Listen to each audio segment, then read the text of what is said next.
찰싹. 생수병에 담긴 물이 노숙자의 얼굴에 그대로 쏟아졌습니다. 깔끔한 정장 차림의 30대 남성이 비웃음을 지으며 말을 뱉어냈죠. 여기가 어딘 줄 알고 감히 들어와? 거짓 주제. 서울 강남 한복판 한빛은행 본점 VIP 센터 앞 복도였습니다. 물에 젖은 노숙자는 고개를 숙인 채 떨고 있었고 주변 은행 직원들은 그저 눈치만 보며 뒷걸음질 쳤어요. 누구 하나 말리는 사람이 없었습니다. 오히려 몇몇은 코를 막으며 얼굴을 찌푸렸죠. 대리석 바닥에 물방울이 떨어지는 소리만 복도에 울렸습니다.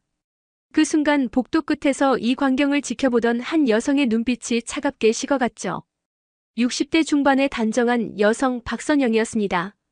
샤넬 트위드 재킷에 진주 목걸이를 한 그녀는 언뜻 보면 우아한 귀부인 같았지만 그 눈빛만큼은 얼음처럼 차가웠어요. 그녀의 손이 미세하게 떨렸습니다. 분노 때문인지 아니면 실망 때문인지 알 수 없었죠. 저 남자가 바로 딸이 결혼하겠다는 예비사위였으니까요. 물을 뿌린 남자는 다시 한번 노숙자를 향해 손가락질하며 소리쳤습니다. 경비! 당장 이 사람 끌어내! 우리 VIP 고객들 기분 상하게 하지 말고! 최민준 35세. 한빛은행 VIP 센터 팀장이라는 직함을 달고 있는 그는 자신의 행동이 얼마나 잔인한지 전혀 깨닫지 못하는 듯했죠. 아니, 알면서도 즐기는 것 같았습니다. 그의 입꼬리에는 비열한 미소가 걸려 있었어요. 명품 시계를 찬 손목을 털며 주변 직원들을 향해 말했죠. 이런 사람들은 확실하게 해야 해! 한 번 봐주면 계속 온다고! 직원들은 고개를 끄덕이거나 어색하게 웃으며 동조했습니다. 그들도 팀장의 권력 앞에서는 양심을 접어야 했으니까요. 한 여직원이 조심스럽게 입을 열었어요. 팀장님, 그래도 너무 심한 거 아닌가요? 민주는 차갑게 그녀를 쏘아봤습니다. 김대리, 당신도 저런 사람들 좋아해? 승진 포기하려고? 여직원은 입을 다물고 고개를 숙였죠.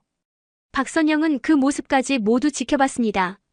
약자를 대하는 태도에서 사람의 진짜 모습이 드러난다는 걸 그녀는 누구보다 잘 알고 있었으니까요. 40년 전 그녀도 청소부로 일하며 온갖 무시와 멸시를 당했던 기억이 생생했습니다.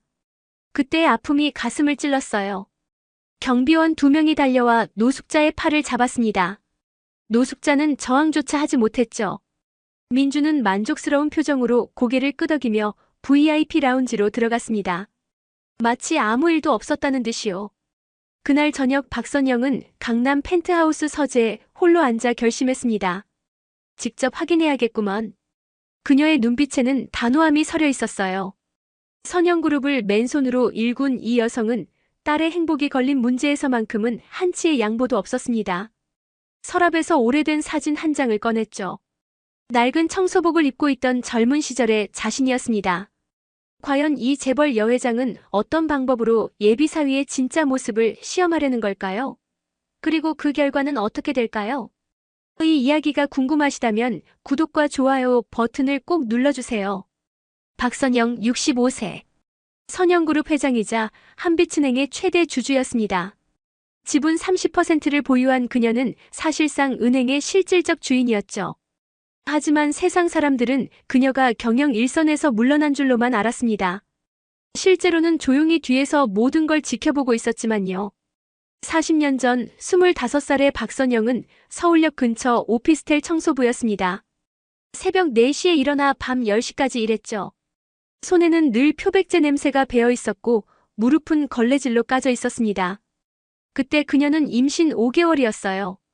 남편은 사업 실패 후 도망쳤고 뱃속에 아이와 단둘이 남겨졌죠. 어느 날 청소하던 벤처기업 사무실에서 우연히 사업계획서를 봤습니다. 구겨진 휴지통에 버려진 서류였죠. 그걸 펼쳐본 순간 박선영은 직감했어요. 이건 된다고. 인터넷이 막 보급되던 시절 온라인 쇼핑몰 사업이었습니다. 그녀는 청소비로 모은 200만 원을 들고 그 회사 대표를 찾아갔죠. 제가 투자하겠습니다. 대표는 비웃었습니다. 청소부 아줌마가 무슨 투자냐고요. 하지만 박선영은 포기하지 않았어요. 매일 찾아가 사업 아이디어를 쏟아냈고 결국 그 대표는 그녀의 진정성에 마음을 열었습니다. 200만 원은 500만 원이 됐고 500만 원은 5천만 원이 됐죠. 10년 후 그 회사는 코스닥에 상장됐습니다. 그 돈으로 박선영은 선영그룹을 세웠어요. 부동산, 유통, 금융까지 사업을 확장했죠. 하지만 그 과정에서 딸 지혜와 함께하는 시간은 턱없이 부족했습니다. 지혜는 할머니 손에서 자랐고 엄마의 얼굴보다 가정부 얼굴을 더 자주 봤죠. 그게 박선영의 가장 큰 빚이었습니다. 지혜가 32살이 된 지금 패션 디자이너로 성공했지만 엄마와의 관계는 여전히 서먹했어요. 1년 전부터 만나고 있는 남자친구 최민준에 대해서도 박선영에게는 거의 말하지 않았죠. 그저 결혼하겠다는 통보만 했을 뿐입니다. 박선영은 펜트하우스 거실에서 딸의 사진을 바라봤습니다. 돌잔치 때 찍은 사진, 초등학교 입학식 사진, 대학 졸업식 사진. 그녀가 함께하지 못했던 순간들이었죠. 그래서 더욱 이번만큼은 제대로 확인하고 싶었습니다. 딸이 평생을 함께할 사람이 어떤 인간인지를요. 오늘 은행에서 본 장면이 계속 머릿속을 맴돌았어요. 노숙자에게 물을 뿌리던 민준의 표정, 그 차갑고 잔인한 눈빛. 박선영은 알고 있었습니다. 사람은 약자를 대하는 태도에서 본 모습이 드러난다는 걸요. 40년 전 청소부였던 자신을 무시하던 사람들처럼 말이죠. 책상 서랍을 열었습니다. 그 안에는 오래된 청소복 사진과 함께 명함 한 장이 있었어요. 특수분장 전문가의 명함이었죠. 박선영은 전화기를 들었습니다. 내일 아침 일찍 좀 와주시오. 그녀의 목소리는 단호했습니다. 이제 직접 나설 때였어요. 다음날 새벽 6시 펜트하우스에 특수분장팀이 도착했습니다. 영화와 연극에서 수십 년간 일해온 전문가들이었죠. 박선영은 거울 앞에 앉아 그들의 손길을 기다렸어요. 최대한 비참하게 만들어주시오. 분장사는 고개를 끄덕이며 작업을 시작했습니다. 먼저 박선영의 단정한 머리를 헝클어뜨렸어요. 특수 젤로 기름기를 더하고 먼지 분말을 뿌렸죠. 얼굴에는 주름을 더 깊게 파는 실리콘 조각들을 붙였습니다. 이마와 볼, 턱선까지 세밀하게 작업했어요. 옷은 더욱 중요했습니다. 분장사가 준비해온 낡은 파카와 찢어진 바지, 해진 운동화를 꺼냈죠. 옷에는 인위적으로 얼룩을 만들고 특수약품으로 묵은 냄새까지 입혔습니다. 박선영이 그 옷을 입자 거울 속에는 전혀 다른 사람이 서 있었어요. 완벽하오. 박선영은 거울 속 자신을 물끄러미 바라봤습니다. 40년 전의 모습이 떠올랐죠. 청소부로 일하며 사람들의 무시를 받던 그 시절, 지금 거울 속 모습과 크게 다르지 않았습니다. 가슴이 먹먹해졌어요. 분장사는 마지막으로 낡은 비닐봉지 몇 개를 건넸습니다. 노숙자분들이 주로 이런 걸 들고 다니시죠. 여기에 빈 깡통이랑 신문지 좀 넣으시면 됩니다. 박선영은 그것들을 받아들며 깊은 숨을 내쉬었어요. 이제 준비는 끝났습니다. 집사 김영호가 걱정스러운 표정으로 다가왔죠. 회장님 정말 괜찮으시겠습니까? 혹시라도 다치시면. 박선영은 손을 저었습니다.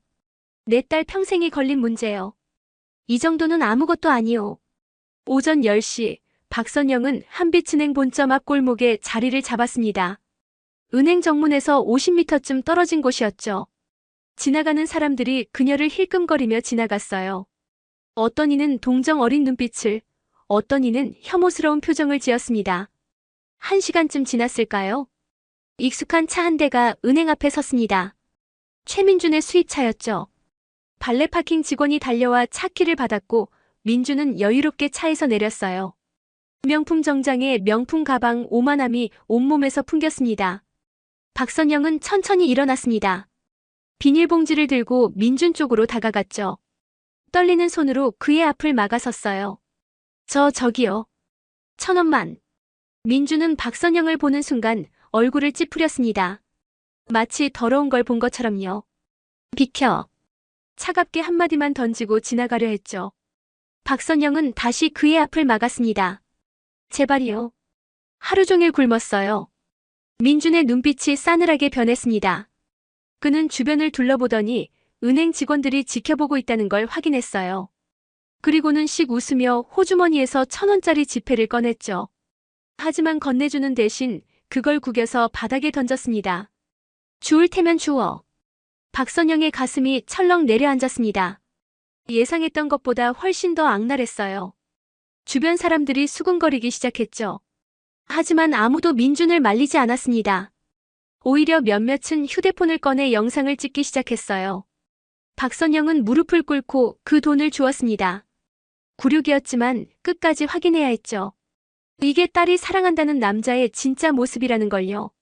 민주는 만족스러운 표정으로 은행 안으로 들어갔습니다. 박선영은 그 뒷모습을 지켜보며 이를 악물었어요. 하지만 이건 시작에 불과했죠. 오후 2시 박선영은 다시 은행 앞으로 갔습니다. 이번에는 VIP 센터 입구 근처였어요. 점심시간이 끝나고 고객들이 드나들기 시작했죠.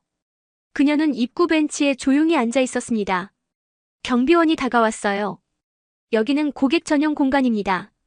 나가주세요. 박선영은 고개를 숙이며 일어나려 했죠. 바로 그때 민준이 VIP 라운지에서 나왔습니다. 고객 한 명과 함께였어요. 50대 중반의 사업가로 보이는 남성이었죠. 민준은 박선영을 보는 순간 표정이 굳었습니다. 아침에 봤던 그 노숙자였으니까요.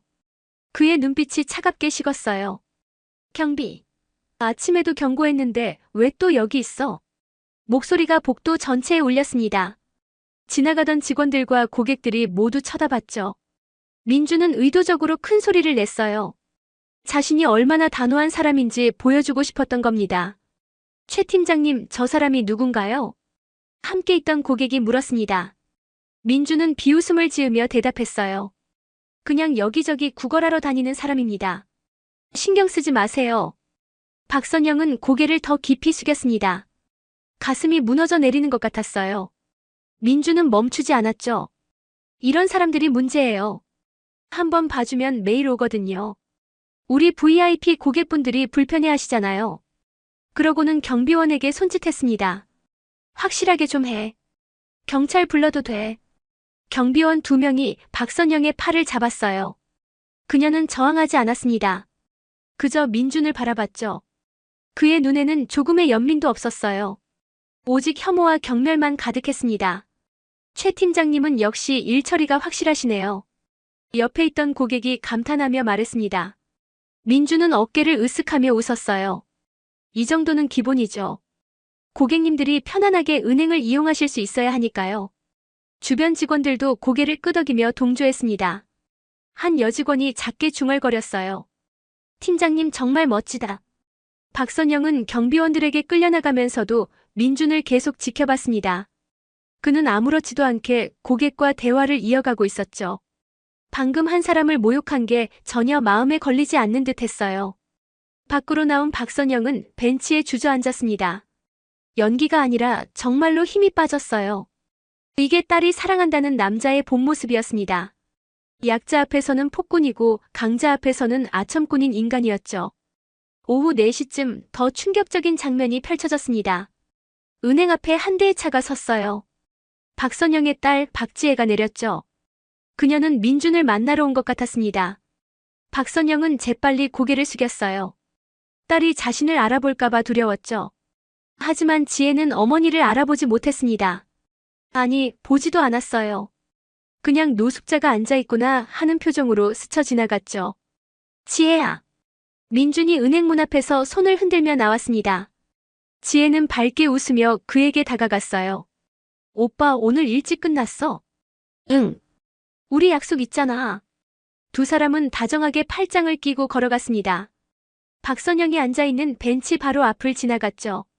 그 순간 민준이 작게 중얼거리는 소리가 들렸어요. 저기 또 앉아있네. 진짜 끈질기다. 지혜가 물었습니다. 누구? 민준은 턱으로 박선영을 가리켰어요. 저 노숙자.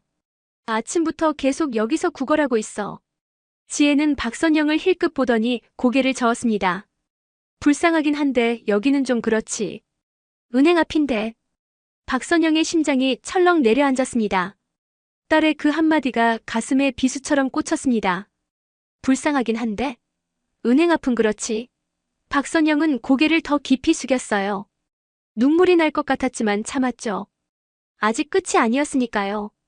민주는 지혜의 허리에 손을 두르며 말했습니다. 당연하지. 저런 사람들은 제자리가 따로 있는 거야. 여기는 VIP들이 드나드는 곳인데. 지혜는 고개를 끄덕이며 웃었어요. 역시 오빠는 원칙이 확실해. 그래서 더 믿음직스러워. 두 사람은 그렇게 사라졌습니다. 박선영은 한참 동안 그 자리에 앉아 있었어요.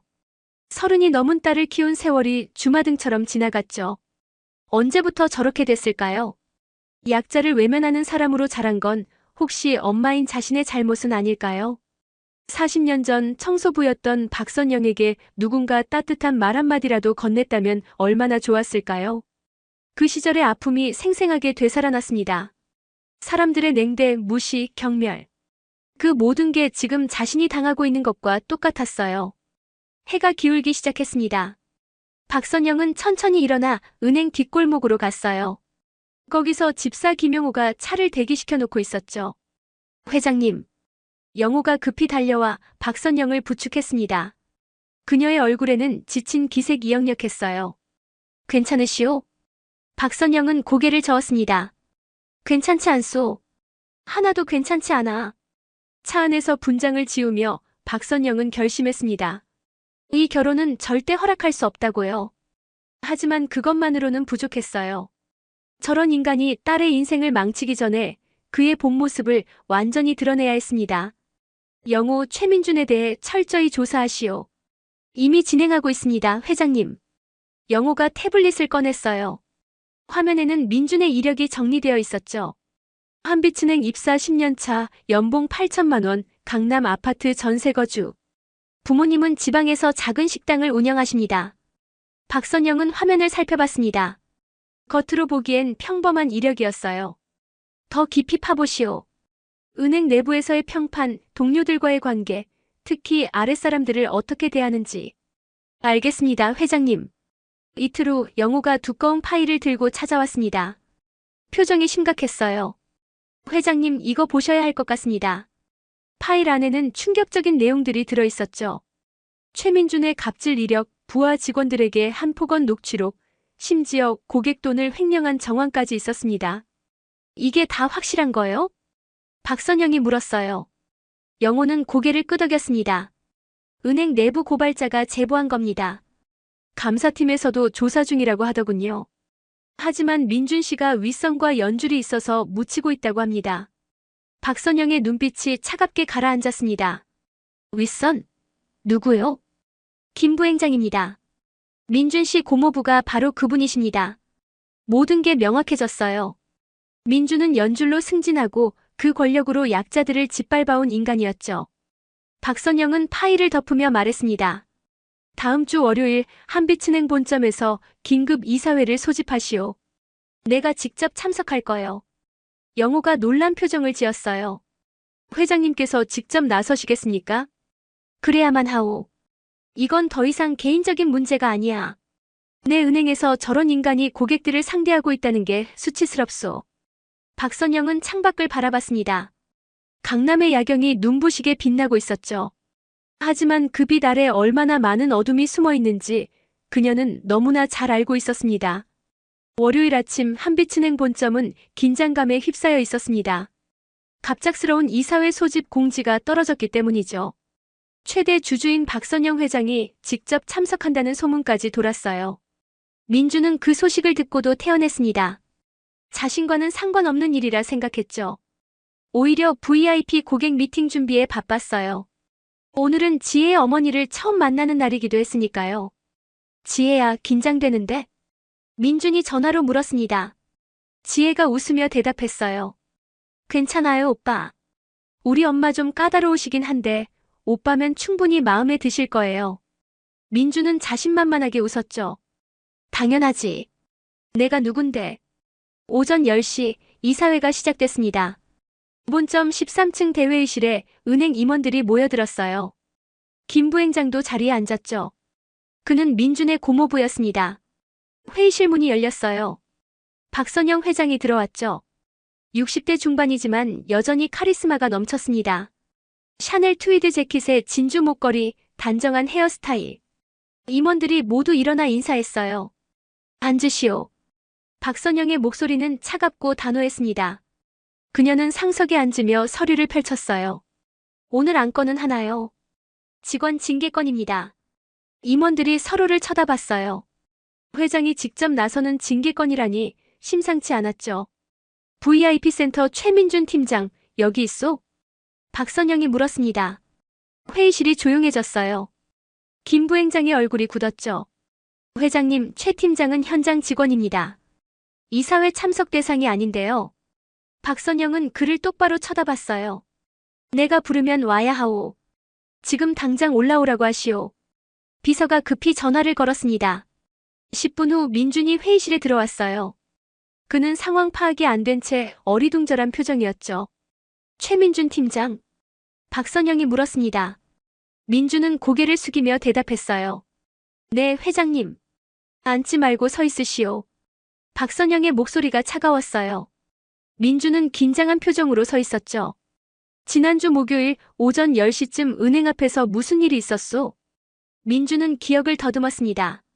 목요일 오전? 아무 생각도 나지 않았어요. 기억이 안 나는데요. 박선영이 태블릿을 켰습니다. 화면에는 CCTV 영상이 재생되고 있었어요. 민준이 노숙자에게 구겨진 돈을 던지는 장면이었죠. 회의실이 술렁거렸습니다. 임원들의 표정이 굳었어요. 민준은 얼굴이 하얗게 질렸죠. 이건 말해보시오. 이게 뭐하는 행동이오? 박선영의 목소리가 회의실을 가득 채웠습니다. 민준은 말문이 막혔어요. 저기 노숙자가 계속 구걸을 해서. 그래서 돈을 바닥에 던졌소? 박선영이 다시 물었습니다. 민준은 변명을 늘어놓기 시작했어요. 은행 이미지를 생각해서요. VIP 고객들이 불편해하시잖아요. 은행 이미지. 박선영이 비웃었습니다. 사람을 모욕하는 게 은행 이미지에 좋다는 거요? 김 부행장이 끼어들었어요. 회장님, 현장에서는 이런 일이 종종 있습니다. 너무 엄하게. 박선영이 손을 들어 그를 막았습니다. 계속 보시오. 영상이 이어졌어요. 이번에는 오후 장면이었죠. 민준이 경비에게 노숙자를 쫓아내라고 지시하는 장면, 그리고 지혜와 함께 나타나 노숙자를 비웃는 장면까지 모두 담겨 있었습니다. 회의실은 침묵에 휩싸였어요. 민준은 땀을 뻘뻘 흘리며 서 있었죠. 박선영이 천천히 일어났습니다. 그녀는 민준 앞으로 걸어가며 입을 열었어요. 그 노숙자가 누군지 아시오? 민준은 고개를 저었습니다. 박선영은 차갑게 웃으며 말했죠. 바로 나였소. 회의실이 술렁거렸습니다. 임원들이 믿을 수 없다는 표정으로 서로를 쳐다봤어요. 민준은 입이 떡 벌어진 채 박선영을 바라봤죠. 네. 그게 무슨... 박선영이 손을 들어 올렸습니다. 비서가 준비된 사진들을 스크린에 띄웠어요. 노숙자로 변장한 박선영의 모습이었죠. 분장 전후 사진이 나란히 비교되어 있었습니다. 일주일 전 나는 특수분장을 하고 우리 은행 앞에 있었소. 직접 확인하고 싶었지. 우리 직원들이 약자를 어떻게 대하는지 말이오. 민준의 얼굴에서 혈색이 싹 가셨어요. 그는 무릎이 꺾일 듯 휘청거렸죠. 회장님, 죄송합니다. 제가 몰라 뵙고. 몰라봐서 문제가 아니오. 박선영의 목소리가 차갑게 내려앉았습니다. 당신은 그 사람이 누구든 상관없이 그렇게 대했을 거 아니오. 약자라면 누구에게나 저렇게 구는 게 당신 본 모습이지. 민준은 아무 말도 하지 못했어요. 박선영은 계속 말을 이었습니다. 나는 40년 전에 청소부였소. 오피스텔 화장실을 닦고 계단을 닦고 쓰레기를 치우며 살았지. 그때 당신 같은 사람들을 많이 봤소. 약자 앞에서는 왕이 되고 강자 앞에서는 개가 되는 인간들. 회의실은 숨소리조차 들리지 않았습니다. 박선영은 민준을 똑바로 쳐다보며 말했어요. 당신이 바닥에 던진 그 1,000원짜리 내가 무릎 꿇고 주었소. 그게 얼마나 수치스러운 일인지 아시오? 민준의 눈에서 눈물이 흘러내렸습니다. 하지만 박선영은 멈추지 않았어요. 더 가관인 건 내 딸까지 당신과 함께 나를 무시했다는 거요. 지혜가 친엄마를 알아보지도 못하고 지나갔지. 당신이 그렇게 가르쳤소? 민준이 고개를 들었어요. 놀란 표정이었죠. 지혜가 회장님 따님이십니까? 박선영은 냉소를 지었습니다. 이제야 정신이 드는 모양이구먼. 그래, 박지혜는 내 딸이요. 그리고 당신은 내 딸과 결혼할 자격이 없는 인간이지. 김 부행장이 자리에서 벌떡 일어났어요. 회장님, 그건 사적인 문제입니다. 이 사회에서 다룰 안건이 아니. 박선영이 그를 쏘아봤습니다. 앉으시오, 김 부행장. 당신도 관련이 있으니까. 김 부행장의 얼굴이 굳었어요. 박선영은 다시 서류를 펼쳤습니다. 최민준 팀장, 지난 3년간 VIP 고객 계좌에서 수수료 명목으로 3천만 원을 횡령했소. 증거는 여기다 있지. 서류가 임원들에게 돌아갔습니다. 그 안에는 상세한 거래 내역과 증언이 담겨 있었어요. 민주는 바닥에 주저앉았죠. 그리고 김 부행장, 당신은 그 사실을 알면서도 덮어줬소. 조카 사위를 봐서였겠지. 김 부행장도 얼굴이 새하얗게 질렸습니다. 회장님, 저는 증거 다 있소. 변명하지 마시오. 박선영은 다시 자리에 앉으며 선언했습니다. 최민준 팀장, 즉시 해고요. 김 부행장, 사직서를 제출하시오. 이틀 드리겠소. 회의실은 충격에 휩싸였어요. 하지만 아무도 반대하지 못했습니다. 박선영의 결정은 절대적이었으니까요. 이사회가 끝나고 민주는 비틀거리며 회의실을 나왔습니다. 복도에서 지혜가 기다리고 있었어요. 그녀는 환하게 웃으며 민준에게 다가왔죠. 오빠, 엄마 만나러 가자. 준비됐어? 민준은 지혜를 보는 순간 눈물이 터졌습니다. 지혜가 놀라며 물었어요. 오빠, 왜 그래? 무슨 일 있어? 지혜야, 미안해. 나 정말 미안해. 민주는 그 자리에 주저앉았죠. 지혜는 상황을 이해하지 못한 채 당황했습니다. 바로 그때 박선영이 회의실에서 나왔어요. 엄마? 지혜가 어머니를 보고 놀랐습니다. 박선영이 여기 왜 있는 거죠? 은행과 무슨 관계가 있는 건지 지혜는 알지 못했어요. 어머니가 이 은행의 최대 주주라는 사실조차 몰랐으니까요. 지혜, 따라오너라. 박선영의 목소리는 차가웠습니다. 지혜는 얼떨떨한 표정으로 어머니를 따라갔어요. 민주는 바닥에 주저앉은 채 고개를 들지 못했죠. 박선영은 지혜를 빈 응접실로 데려갔습니다. 문을 닫고 딸과 마주 앉았어요. 엄마, 대체 무슨 일이야? 왜 여기 있는 거고 민준 오빠는 왜 저래? 박선영은 한숨을 내쉬며 말했습니다. 지혜야, 너 일주일 전 목요일에 이 은행 앞에서 노숙자 봤지? 지혜는 고개를 갸웃거렸어요. 노숙자? 잘 기억 안 나는데. 민준이랑 같이 지나가면서 불쌍하긴 한데 은행 앞은 그렇다고 말했어. 지혜의 얼굴이 굳었습니다. 기억이 나는 듯 했어요. 아, 그때 그러긴 했는데 왜? 박선영은 딸을 똑바로 쳐다봤습니다.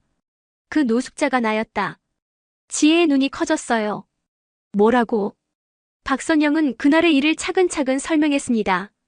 특수분장을 하고 은행 앞에 갔던 것, 민준이 자신을 어떻게 대했는지, 그리고 지혜가 친엄마를 알아보지 못하고 무시하며 지나갔던 것까지요.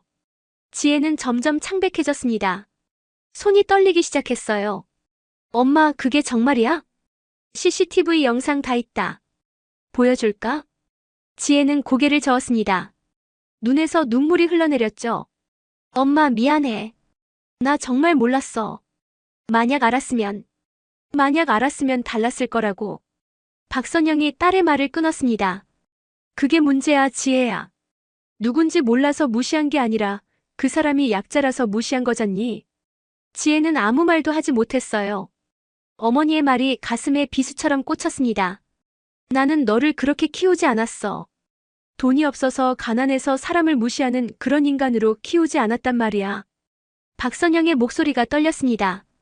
화가 아니라 슬픔 때문이었어요. 엄마가 어떻게 살아왔는지 너도 알잖니. 청소부로 시작해서 여기까지 온 거.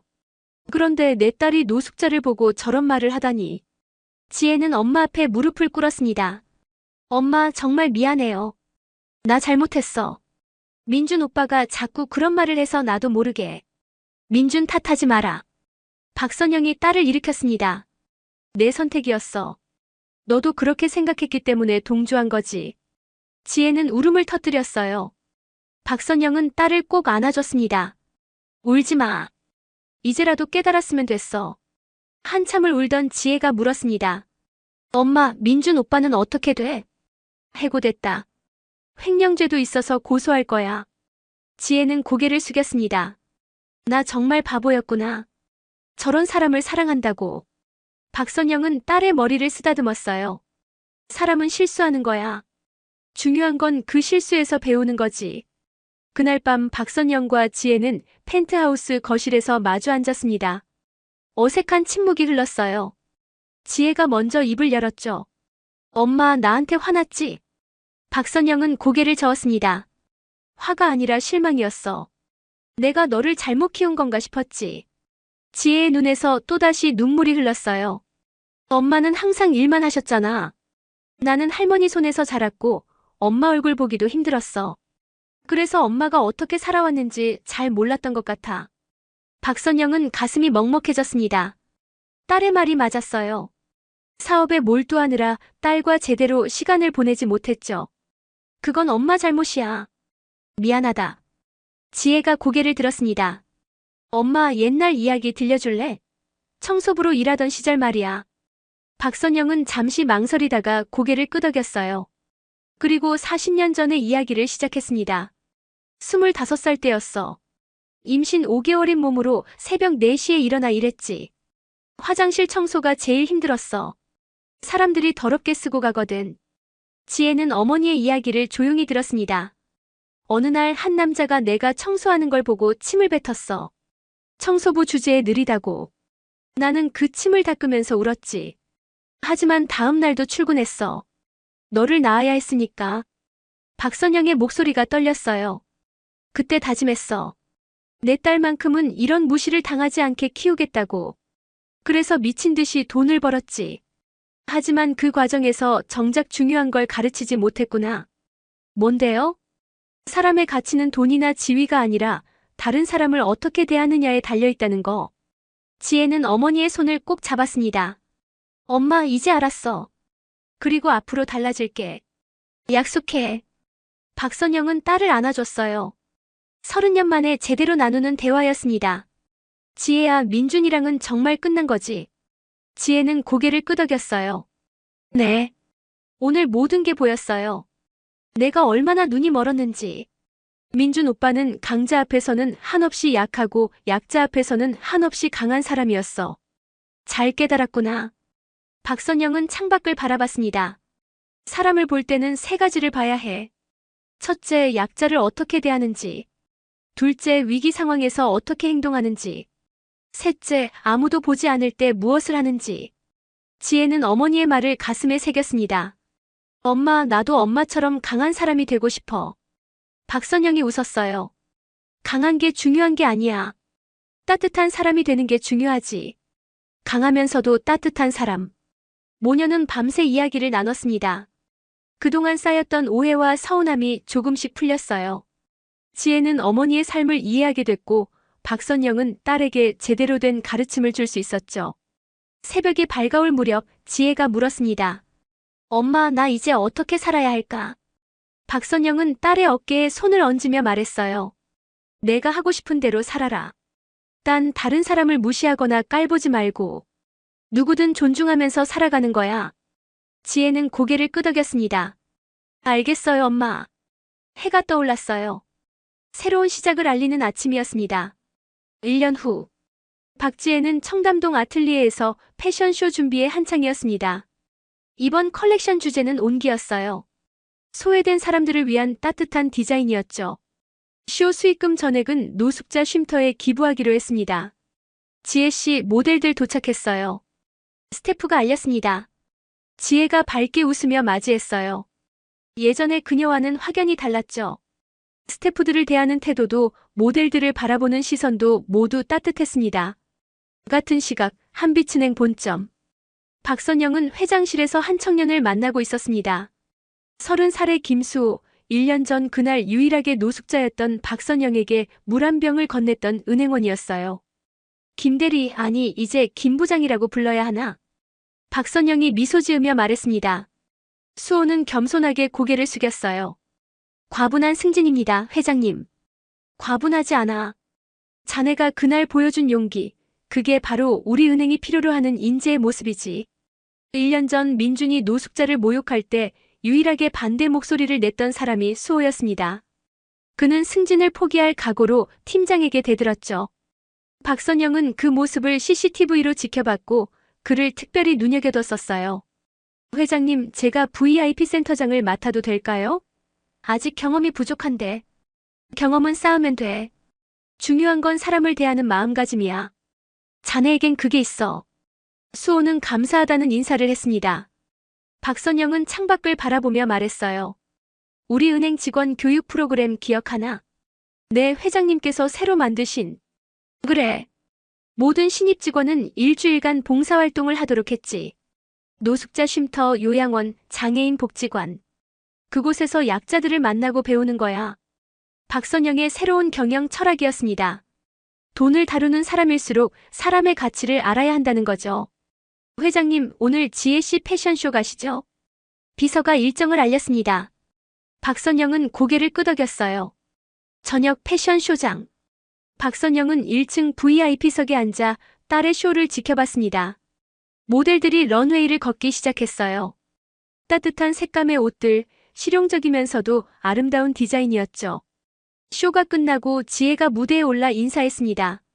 오늘 쇼를 찾아주신 모든 분께 감사드립니다. 이번 컬렉션 수익금 전액은 서울역 노숙자 쉼터에 기부됩니다. 제가 1년 전 깨달은 게 있어요. 진정한 아름다움은 겉모습이 아니라 다른 사람을 따뜻하게 대하는 마음에서 나온다는 것. 관객들이 박수를 보냈습니다. 박선영의 눈에는 눈물이 맺혔어요. 딸이 정말 많이 변했습니다. 쇼가 끝나고 모녀는 강남 거리를 함께 걸었습니다.